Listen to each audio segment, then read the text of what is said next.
Hey guys, BuildZoid here, and today we're going to take a look at overclocking that pre-built system that I bought off of Ebuyer, the 4750G based Xenta. So here it is in its stock configuration with the fixed memory, right? We're running dual channel, not the single channel configuration that it shipped with. I mean, there was other issues with the system. Honestly, like, as far as buying a pre-built, like, it's a good thing that I bought this for the parts that were in it rather than for it being a system. So it's like, personally, I don't really care that this thing is honestly kind of garbage. But yeah, if somebody was like, yo, BuildZoid, should I buy one of these? As like, I know nothing about computers, I want to buy one of these, I'd be like, please don't do that. Like, just don't do that. Though I'm not sure how it is with other pre-builts. Like, I just don't pay attention to pre-built systems because it's just like, I assume they're just not put together very well most of the time.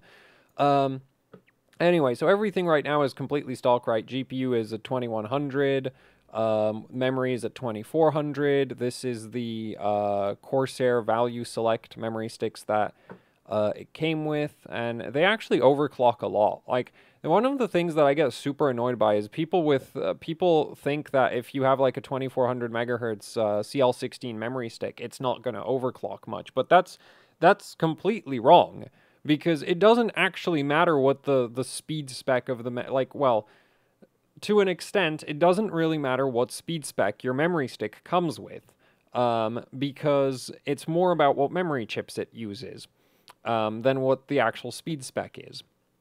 And there are exceptions to that, where like with higher end XMP kits, the stock XMP actually kind of tells you the bin quality. But when you start looking at things like 3200 CL16 or 2133 CL15 or 2660, what is it, 2666 CL18 or 19, I can't remember right now. 2933, actually I think 2933 is CL19 and 2666 is CL18. And there's like 3200 CL22. So all of these like sort of JDEC bins or not aggressive memory bins, right? You also have like some vendors do like 2400 CL14, 2666 CL13 is a thing. And all of these sort of like oddball, low frequency bins, basically. It doesn't matter what timings they're at, because basically everything will do them.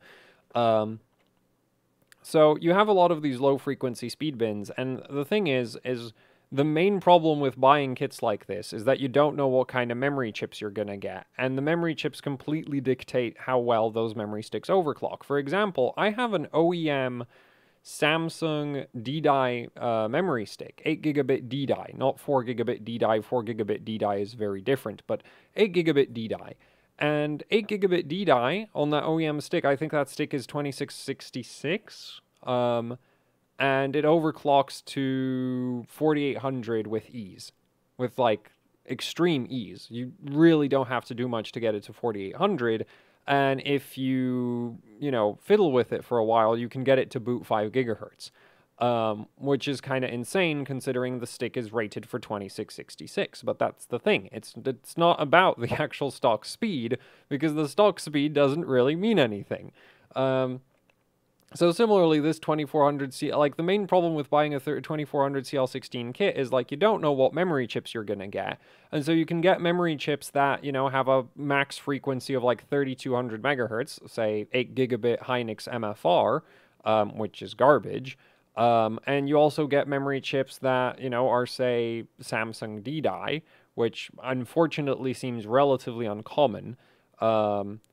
But, well, actually, what's kind of cool with Samsung D-Die is, like, well, if you can get OEM Samsung sticks, you can actually get them with the specific die you want, assuming that you can find a seller that sells them by the specific part number. But Samsung actually specifies their die revision in their memory stick part numbers, so you can hunt down specific die revisions for Samsung OEM sticks. The only downside to buying OEM Samsung sticks is that they come on kind of crappy PCBs, so they're not, like, even if you got really good memory chips on those sticks, they're not going to clock as well as if you had like a equivalent quality G-Skill kit or Team Group kit or Crucial kit or whatever. Well, actually, Crucial doesn't use Samsung, so that's not even an option. But anyway, so Firestrike just finished at 3,470 points.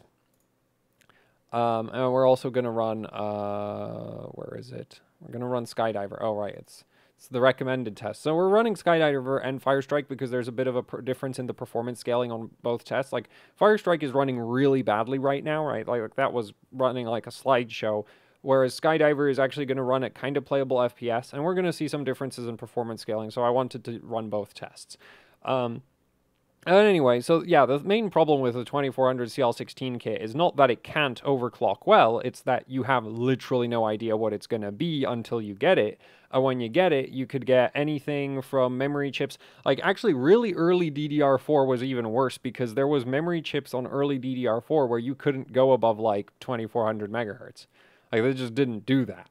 Right, which basically meant, yeah, if you bought a 2400 CL16 kit and you got these chips that couldn't go over 2400, you're like, the best overclock you could run was like 2400 CL10 or something, which sounds impressive, but the thing is, most of the time with memory, the priority is to get more frequency and not the, like, the timings help, but frequency, like, there's no replacement for just having twice as many clock, like, well, you are not really going to get twice as many clock cycles because that would be like 4800, but you know, you don't replace 50% more clock cycles with somewhat tighter timings. Like, it just doesn't work like that unless, in order to get that 50% higher frequency, you also completely torpedo the timings. Yeah, so the main problem with, you know, low-end memory kits is just like you kind of get whatever the hell happens to be on the factory floor that day, and sometimes that's going to be pretty good, and sometimes that's going to be really, really bad. In this case, we got, well, out of the modern DDR4 memory chips, what this came with is definitely suboptimal, but it could be worse. Let's put it that way. It could have been worse. Like, my worst nightmare was that this would have showed up with, like, a bunch of Hynix AFR or MFR 8 gigabit. Either of those would have been just like, well, this is over. I think even, like, Micron 8 gigabit Rev B, yeah, 8 gigabit Rev B would have been better than, like, MFR or AFR 8 gigabit. Oh, actually, well, no, it couldn't have been Hynix, no, Samsung MDI, but that's like, I've not seen 8 gigabit MDI, so I don't know what that's like, but 16 gigabit MDI is terrible, but you can't get that on 8 gig DIMMs, so that wasn't a concern. Well, can't get that. You shouldn't get that, okay? Like, you really shouldn't get that on 8 gig DIMMs. But I'm pretty sure Samsung makes an X16 variant of the MDI chips. And if they make an X16 variant, theoretically you could get an 8 gig stick using it. Which is like, yeah, you really don't want that. Anyway, so this is our last Skydiver test. I'm also going to run Geekbench 3. Just to get ourselves, you know, just to get a nice synthetic CPU test in there. I guess we could also run Cinebench, but I don't really feel like doing that because it takes a while. Especially because I have Cinebench 20 instead of Cinebench 15. Though I guess to most people Cinebench 20 is kind of more relevant than 15. Anyway, so that's 13,691 points. Let's run Geekbench 3. And the reason I'm running Geekbench 3 is it has a multi-core, it has a single-threaded, it has a multi-core, single-threaded score, multi-core score, and a memory score. So the memory score especially is going to go way up with this setup here. And the thing is, it also has the multi-core and single-threaded scores, which, you know, are just nice performance indicators in my opinion. Like, we could also use Cinebench for a multi-core score, but, like, we're also running Firestrike, which has a physics test, and Skydiver, which has a physics test, and, you know, so it's like, we have enough CPU tests, in my opinion. So, yeah, in terms of the cooling system, the thing is, I've only benchmarked this. Like, I've not done a burn-in test on this. So I actually don't know how the cooling system holds up to, like, sustained workloads.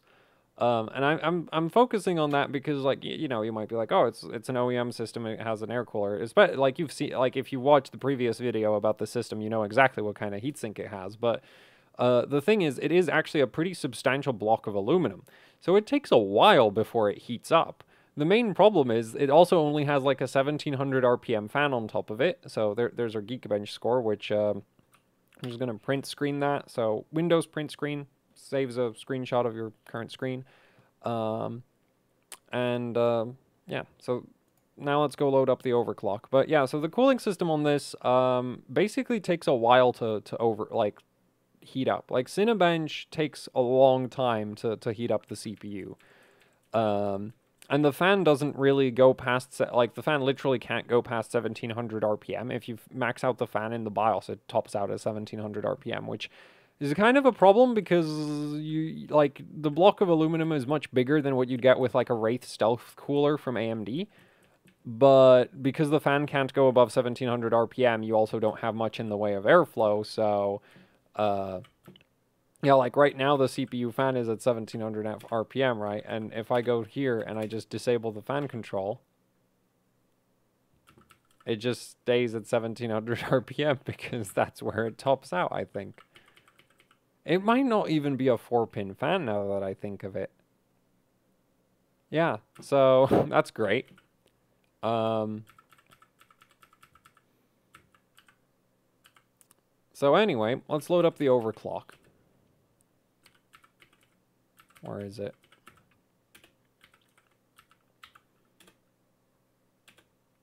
So the other issue I ran into with this system is actually the BIOS. So the BIOS this system shipped with, and you have to keep in mind, like, it came as a pre-built, but it came without an operating system. So I assume the only testing they did was they turned it on, and it turned on, it saw all the memory, and was like, good, ship it out. So the issue with that is that basically the original BIOS that this came with had a power delivery issue for the iGPU. So it wasn't stable in 3D Mark. Like, it would just crash on, like, towards the end of Graphics Test 1 or Graphics Test 2, it would just crash in Firestrike. I didn't run Skydiver at the time, so I don't know how it handled that, but, it was crashing in 3D workloads. But that's gone away with this BIOS update. Like, it just ran all of the benchmarks at full stock. Whereas on the previous BIOS version, you'd have to actually raise the SoC voltage in order to get it to stop crashing. Because, yeah, like, apparently the previous BIOS was setting the, SoC/iGPU voltage too low. Which, the thing you need to understand about APU overclocking is SoC voltage and GFX core voltage, these two voltages are the same thing. They are literally the same thing, because the voltage regulator that generates the iGPU voltage is also the voltage regulator that generates the SoC voltage, because the iGPU is literally just connected to the same power plane as the SoC. So this is one thing. And now, technically, the way this actually works is that this is like a dynamic voltage increase over the SoC voltage when you're in 3D workloads, but it's just like, as far as I'm concerned, it's better to just have your memory controller at a static voltage, because that, like, having the voltage go up and down causes potentially weird issues. So it's just better to keep these in lockstep with each other. So yeah, both of those are right now at 1.225, which is a little bit on the high side. If I was actually serious about dailying this, I would probably go with just 1.2, which, is not that different from 1.225, but it's slightly lower. Anyway, yeah, as I was saying at the start of the video, the 2400 CL16 memory kit in this actually goes all the way up to 3600, because, again, the stock speed doesn't really tell you where it's going to top out. And it tops out at 36. Well, it's not a hard top out at 3600. I can technically boot 4000. And I say technically boot 4000 because it gets incredibly unstable when you do that, because the memory chips that these memory sticks are built with are Samsung C-Die. And C-Die's defining feature is that it absolutely hates voltage, and it kind of sucks. So we're at 1.32 volts. If I raise the voltage, it actually gets less stable, which is just like perfect. It's not the only memory chip to have this kind of behavior, but I think this is the, well, one of the, actually for DDR4, I think there's at least one other chip that actually is very, very similar in that it rolls over at like 1.3 volts. So yeah, C-Die is super fiddly to work with. Let's put it that way, because you really need to dial in the voltage, because a lot of the timings are actually voltage limited, but the stability is also voltage limited. So it's like you set the voltage too high, it's unstable. You set the voltage too low, it's unstable. So yeah, I had 4000 booting on this, but for actual stability, and I even had like a 3733 overclock kind of working, but it was really loose, and the performance was wasn't really any better than the 3600, and the stability was really dodgy. So we're at 3600. But in terms of the timings, it's actually not as bad as I was expecting. Like, it's bad, right? Like, this is 3600, 1822, but then it's 18 and 18 again, which actually I think this could probably do 8. There's just no practical reason to bother with doing that. It doesn't really impact the performance. RAS could be lower, but there's no point lowering it, because if you don't lower, like, you can't lower the TRC timing without it getting unstable. And if you can't lower TRC, lowering TRAS doesn't actually do anything for performance in my experience. So yeah, like this TRC is the important timing. TRAS just kind of exists as a thing for TRC functionality. TRRD SNL go down all the way down to 4. Though neither of those can go any lower. Like, if you try to set them to 3, they don't go to 3, because that's as low as 4 is as low as you can set them. TFall 16. I think, yeah, you can technically punch in lower TFall values, but because of how the 4 active window works, this timing can't actually be less than 4 times your TRRD timings. So if you have RRD 4, you can't have it, like, you can technically, like, I can set 12 and it'll boot, but there won't be any performance benefit compared to running 16. So yeah, there's no point doing that. WTRS 4, WTRL 10. I didn't test lower than 10, but this, like, it probably won't go much below 8 anyway, and the difference between 8 and 10 is not that big. TWR 10, this literally doesn't go any lower, as in it goes to auto if you try to lower it anymore. SCL's 4, if you lower those, it gets unstable. TRFC 500, 450 doesn't work. I don't know if something like 480 would, but going from 500 to 480 again isn't a very large performance difference. And 500 at 3600 megahertz is not, like, I was honestly expecting TRFC to be worse than this, and this is pretty bad. Like, if we were on Samsung VDI at 3600 megahertz, I'd be looking at TRFC of like 300, like 250 or something. But so, like, literally half this. But yeah, I was expecting worse, so this is actually a pleasant surprise. And then TCWL 18. Which I didn't test if it will go lower, but when I was going for high frequencies, the, like, TCWL was causing some stability issues, so I actually think this is exactly where it needs to be. It might do 16 instead of 18, but I doubt it. TCKE1 doesn't go any lower than that. All of the SD and DD timings don't even, like, apply to this memory configuration, so I've left those alone, and the SC timings are on 1. Which I don't believe you can set them to 0. Yeah, so there's no point messing with those. Because SD and DD is like same dim and different dim. And it's just like, well, these are single rank dims, so different, like, same dim doesn't apply, and different dim doesn't apply because we only have 2 memory sticks and 1 in each channel, and it's like different dim on the same channel. So that timing doesn't apply. We don't need to worry about it. Everything else is just auto. They're like, the auto values seem to work just fine, so I see no reason to change them. Yeah, then in the Digi Plus VRM, we're on regular LLC. Regular because this motherboard is kind of terrible. Extreme power phase mode, which just, for Asus motherboards, that should just disable the power management on the VRM. That's all it really does. So the VRM is running all the phases all the time, which slightly increases idle power draw. It doesn't really do anything else. And then also 300 kilohertz switching frequency, which I don't believe, it might be helping a little bit with the GPU core clock stability, because I did overclock the GPU from 2100 all the way to 2280. For brief benchmarks, 2300, like, even more than 2280 is possible. But, like, 2300 is possible. I think I had it all the way up to 2360. But at that point, you're looking at a lot of artifacting, and the stability is really bad. So, you know, it's like... And like, this is not fully stable. Like, I know for a fact that if you run Cinebench for long enough, the CPU will eventually crash. Because, as I mentioned earlier, the heatsink on this is a big aluminum block. So it takes a while before the temperature, you know, climbs up. But it does keep climbing. Just kind of just does that. So eventually the CPU gets too hot and Cinebench crashes. So yeah, that's kind of the situation. But, you know, honestly, if I was actually if I was serious about getting this stable, I would just drop the CPU overclock. I would give up on that part, and I'd keep the memory overclock, and I'd keep the iGPU overclock, because, man, why does the capture card insist on being stupid?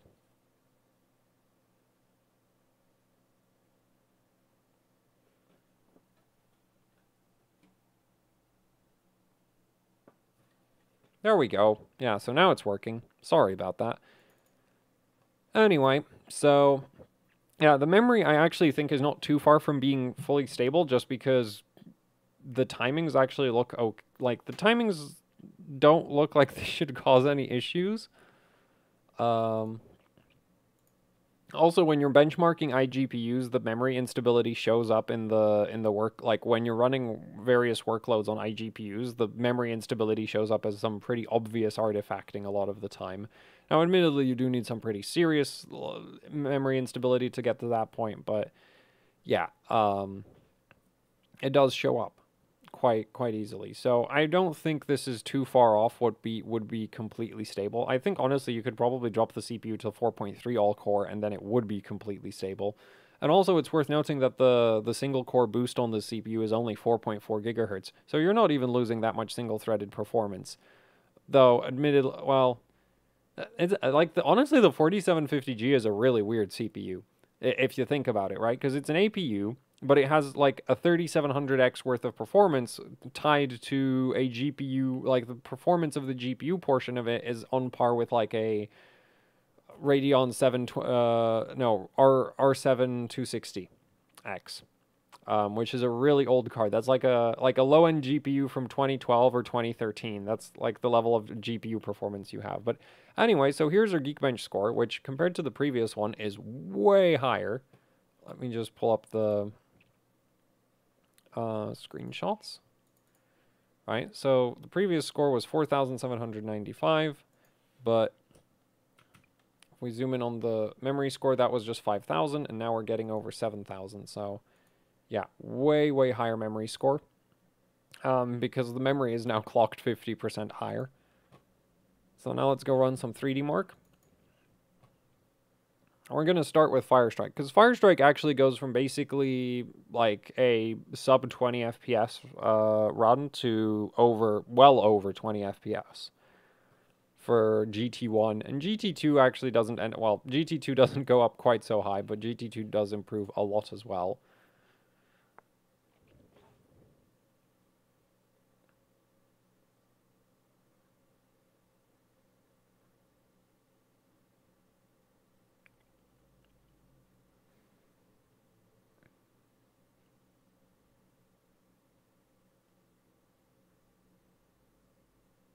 So at this point, I'm actually planning like a separate video just dedicated entirely to Samsung CDI overclocking. So I'm really like actually pleased with myself for picking up this system, because it's like I got Samsung CDI, which is a memory chip that is like I didn't really want to have to go buy OEM Samsung sticks to get a bunch of CDI.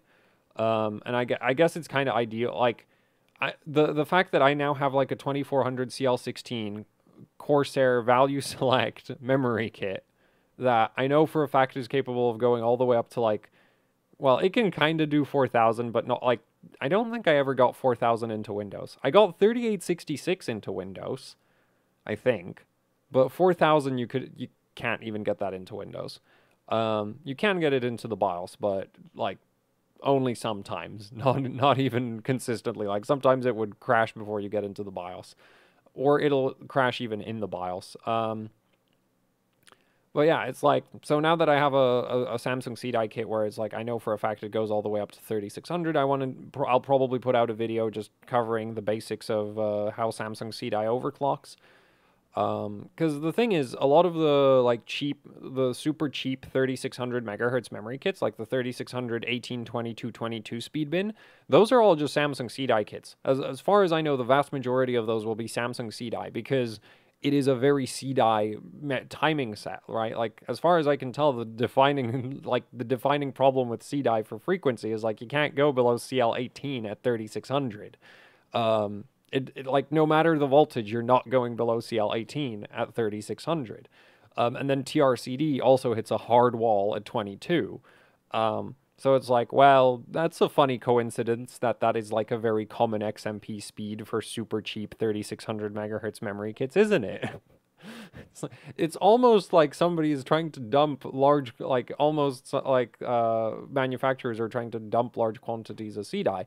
But the funny thing is, like, The way I look at those 3600 CL18 kits is like they're technically just faster than a 3200 CL16, and they're not like they're not really that much more expensive. Sometimes you can find them even at the same price. So in my opinion, they actually make sense, and it's kind of neat that, you know, honestly, you can still kind of overclock them. Yes, there's not a ton of headroom, but you can still do the TRRDs, the TFAW, the TRFC can be knocked down a bit. If you're on an Intel platform, you also have the TREFI timing to play with, so you can probably raise that a bit, you know, and get a pretty nice performance uplift from that without necessarily too much effort on a cheap memory kit.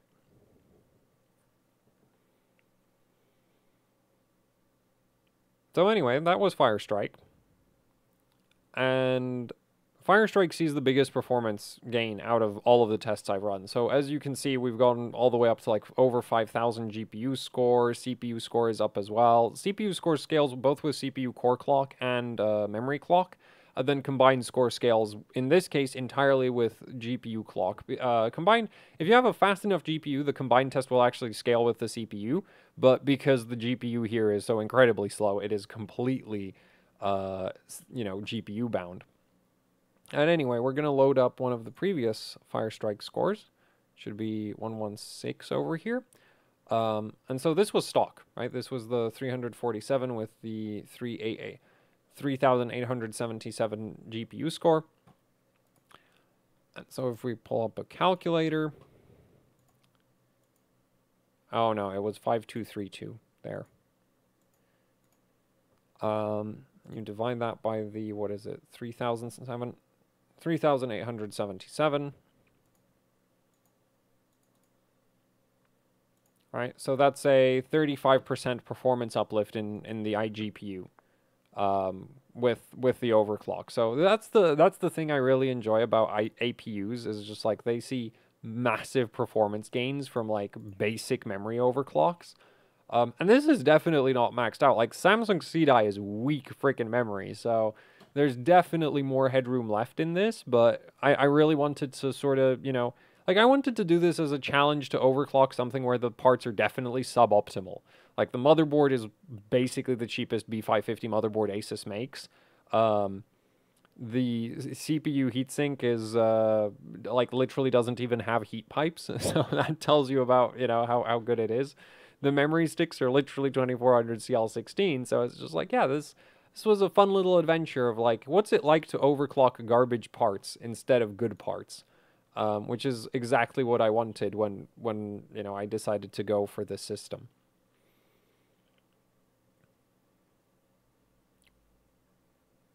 So I'm pretty happy with the results. Now, unfortunately, Skydiver scales a lot less than Firestrike. I think, so Firestrike was up 35%, but Skydiver, I think, is going to be up like 30.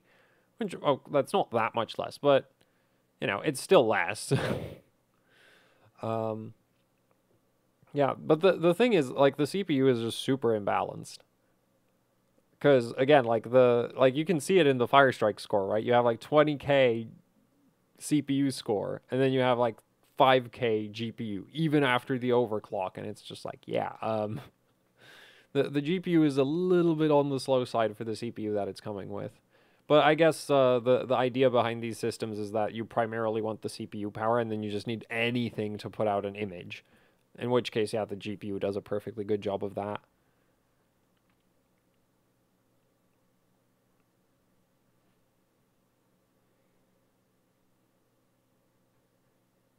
It also coil winds with the overclock. That's another thing that it does. It's not too bad, but it does coil whine. And I guess also maybe me fiddling with the VRM switching frequency might be part of that as well. I've not really like been paying too much attention to it, because I normally have music playing when I'm you know, testing stuff. So I don't really notice noises from the systems. Honestly, I think the power supply in this is louder than the actual CPU heatsink.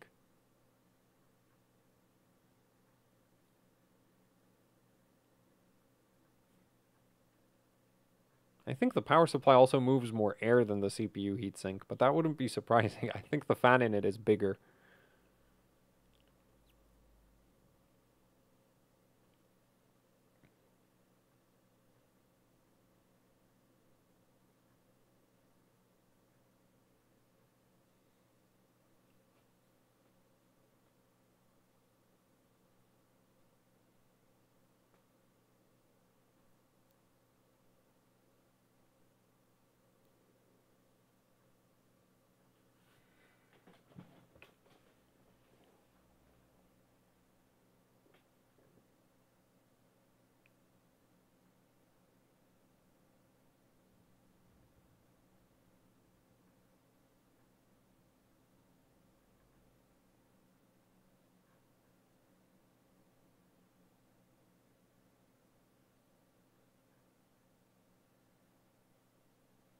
Oh, and I just remembered the last thing I wanted to show you. Oh, I do still have the USB stick for that, so that's fine.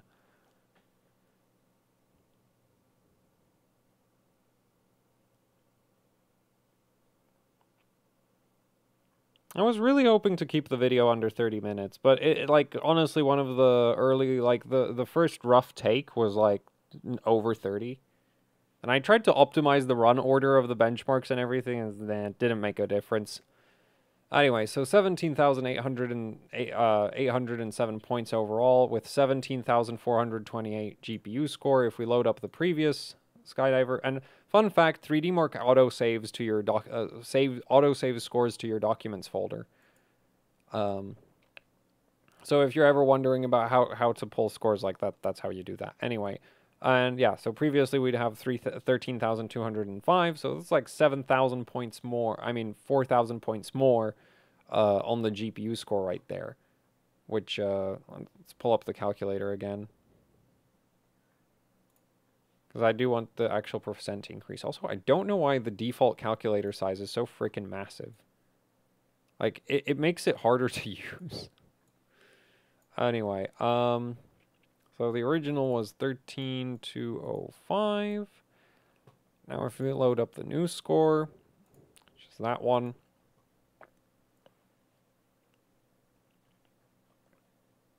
And I did it backwards because I'm a genius. So, like, technically I could invert it, but I don't really feel like doing that. So we're going to take that. We're going to... Oh. Now I'm worried that it didn't copy. 428. Divide by... Okay, it did. Cool. Yeah, so we see like a 32% uplift in Skydiver GPU performance. And, you know, a 35% GPU performance uplift in Firestrike.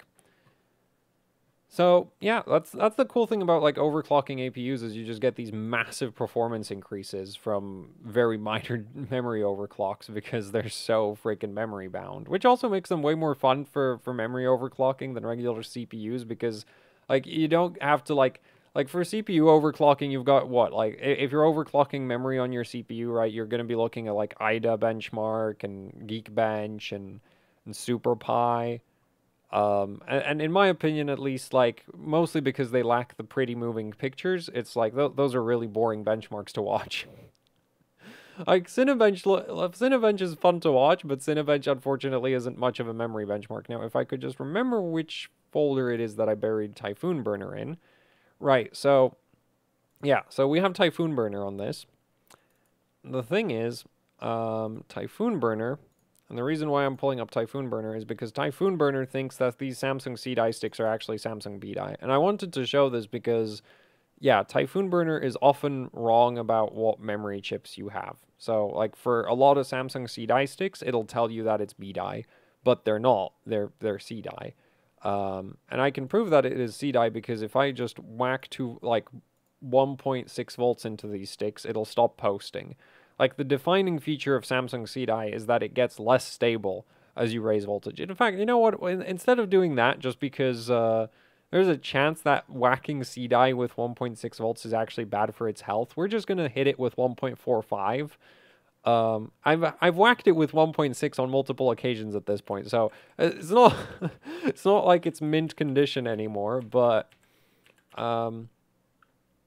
the other thing is it's not very visual when it doesn't post at all, right? Like, you just get a black screen, which it looks like the capture card acting up. So if we set it to like 1.4, we should start seeing a sort of like white snow effect going on, which is like the first indication that it's unstable. Is just like you get into the BIOS, but you get a sort of, okay, so we're not getting the graphical glitches yet.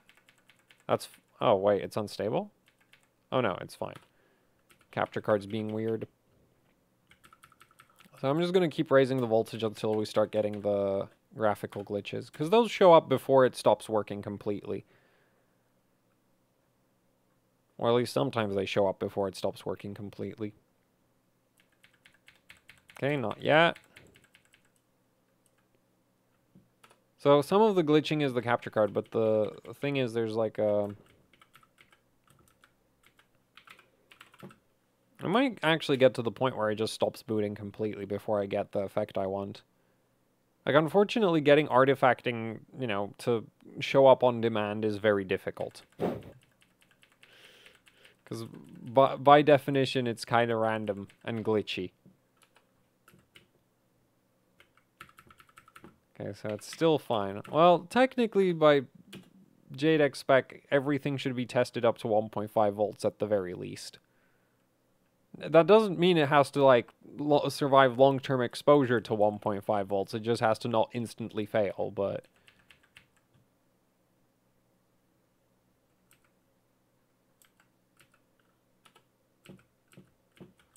Man, this is... You know what? Let's go run a benchmark. There. That's... Oh, no. Yeah, you're starting to sort of see those occasional, like, sparkles on the screen, right? Like, I wouldn't call it snow because... To me, snow artifacts would be like full screen and, oh, well, we can't even get into Windows. So that gives you some idea of how stable it is right now. And that is the defining feature of Samsung C-Die, is you raise the voltage and it stops bloody working.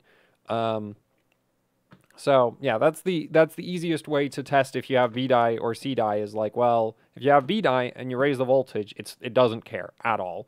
And if you have C-Die and you put 1.6 volts through it, it stops posting. So, yeah, or, you know, you set 1.5 volts through it and it gets super unstable like we have it right now. I wouldn't recommend the 1.5 volt test. I mean, the 1.6 volt test. 1.5 volts short term, you should be fine because that's like technically we're still within JDEC spec, but once you go above 1.5 volts, it's like, yeah, nobody knows what's going to happen because they don't even test for that. Anyway, so yeah, that's it for this video. Don't buy this unless you're buying this literally for the parts that it's made up of, right? Like, don't buy this as an actual system because it's kind of terrible. But it was fun to overclock. Like, it was fun to mess with. So I got exactly what I wanted.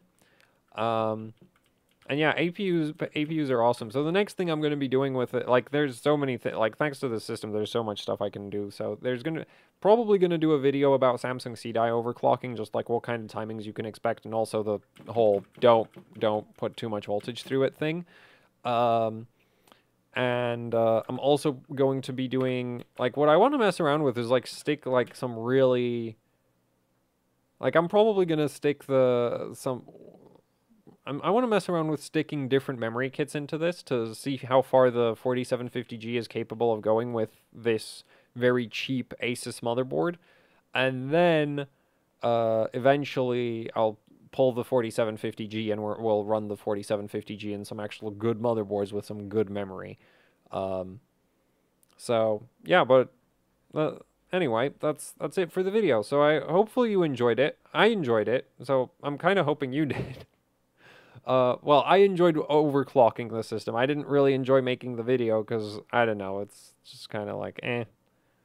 Like, the thing is, I wasn't sure how to show it. Like, actually, it's kind of funny. I think a very long time ago, I wanted to do a video about APU overclocking, and I don't believe I ever actually released it because I think it ran into the same problem that this video just it kind of runs into, where it's like, I wasn't really sure what I was doing with it.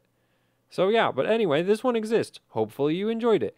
And so now let's do the outro. So yeah, like, share, subscribe, leave any comments, questions, suggestions down in the comment section below. If you'd like to support what I do here with the channel, I have a Patreon. There's a link to that down in the description below where you can support me directly. There's also the HOC Teespring store where you can pick up shirts, stickers, posters, you know, the usual YouTuber merch. There's a link to that down in the description below as well.